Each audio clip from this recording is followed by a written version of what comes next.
अंबेडकर को लोगों ने फालतू में भगवान बना लिया है। ये लाइन आपने भी कहीं ना कहीं जरूर सुनी होगी। कभी सोशल मीडिया पर, कभी दोस्तों की बहस में, कभी किसी के गुस्से में। और सच कहूं तो पहली बार सुनकर झटका लगता है, क्योंकि एक तरफ लोग उन्हें इतना सम्मान देते हैं कि उनकी तस्वीर के आगे सिर झुका देते हैं, और दूसरी तरफ कुछ लोग कहते हैं कि ये सब ओवररेटेड है। तो सवाल सीधा है, क्या सच में ऐसा है, या हम बिना समझे ही राय बना लेते हैं? आज कोई भाषण नहीं होगा, कोई अंधी भक्ति भी नहीं, बस सीधे सीधे 5 काम, और आप खुद तय करना। 1, वोट। जो आज हमें छोटा लगता है लेकिन कभी था ही नहीं। आज हम वोट डालते हैं, और कई बार तो डालते भी नहीं, क्योंकि लगता है क्या फर्क पड़ेगा। लेकिन एक बार सोचिए, अगर आपको वोट देने का हक ही ना होता। आजादी से पहले यही सच था। वोट सिर्फ उन्हीं के पास था जिनके पास पैसा, जमीन या ऊंची पढ़ाई थी। बाकी लोग बस भीड़ थे, जिनका फैसला कोई और करता था।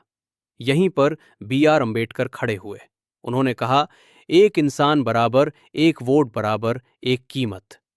ये लाइन आज सामान्य लगती है, लेकिन उस समय ये पूरी सोच बदलने वाली बात थी। मतलब साफ था, गरीब हो या अमीर, औरत हो या आदमी, देश का फैसला सब मिलकर करेंगे।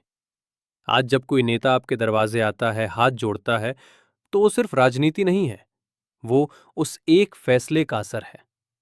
2, औरतों के हक, जो आज सामान्य हैं, कभी सपना थे। आज अगर कोई महिला अपने हक की बात करती है, तो हमें लगता है ये तो होना ही चाहिए। लेकिन कुछ दशक पहले पति चाहे जितनी शादी कर ले, कोई रोक नहीं। महिला तलाक नहीं ले सकती, संपत्ति में उसका कोई हक नहीं, खुद का फैसला लगभग नामुमकिन। ये सब बदलने की कोशिश हुई हिंदू कोड बिल से। और इसके पीछे सबसे मजबूत आवाज कौन था? फिर वही अंबेडकर। उन्होंने कहा, अगर देश आगे बढ़ेगा तो आधी आबादी को साथ लेकर ही बढ़ेगा। विरोध इतना ज्यादा हुआ कि बिल पास ही नहीं हो पाया उस समय।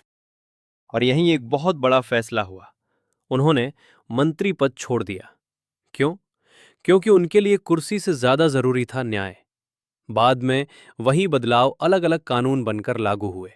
आज जो नॉर्मल लगता है, किसी के संघर्ष का नतीजा है। 3, मजदूर। इंसान की तरह जीने का अधिकार। आज 8 घंटे काम, छुट्टी, ओवरटाइम, ये सब हमें बेसिक लगता है। लेकिन एक समय था जब लोग 12 से 14 घंटे काम करते थे। कोई छुट्टी नहीं, कोई सुरक्षा नहीं, कोई आवाज नहीं। 1940 के दशक में जब अंबेडकर लेबर में काम कर रहे थे, उन्होंने साफ कहा, इंसान मशीन नहीं है। और यहीं से बदलाव शुरू हुआ। 8 घंटे का कार्य दिवस, पेड लीव, मेडिकल सुरक्षा, ESI, मातृत्व लाभ, ये सब एक दिन में नहीं आया, लेकिन शुरुआत वहीं से हुई। अगर आज आप काम के बाद घर जाकर चैन से बैठते हैं, तो वो सिस्टम किसी ने बनाया है। 4, RBI, जो हमें दिखता नहीं लेकिन असर हर दिन होता है। रिजर्व बैंक ऑफ इंडिया, नाम तो सबने सुना है, लेकिन ये कैसे बना? बहुत पहले अंबेडकर ने भारतीय अर्थव्यवस्था पर गहरी रिसर्च की थी। उन्होंने बताया कि देश को एक मजबूत, स्वतंत्र सेंट्रल बैंक की जरूरत है।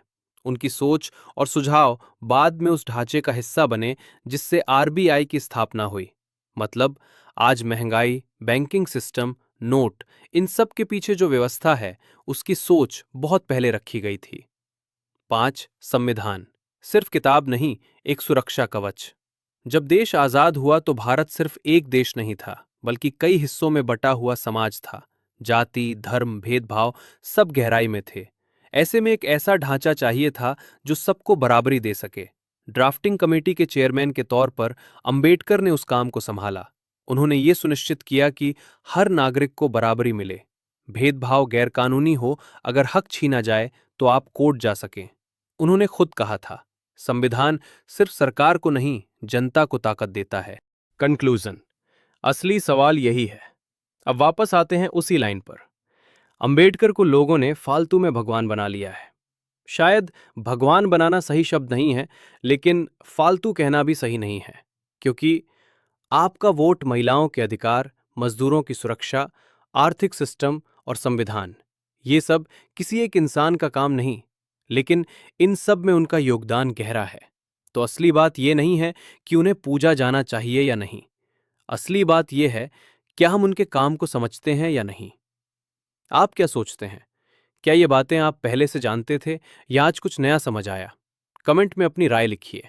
और अगर आपको लगता है कि ये जानकारी लोगों तक पहुंचनी चाहिए, तो इसे शेयर जरूर कीजिए।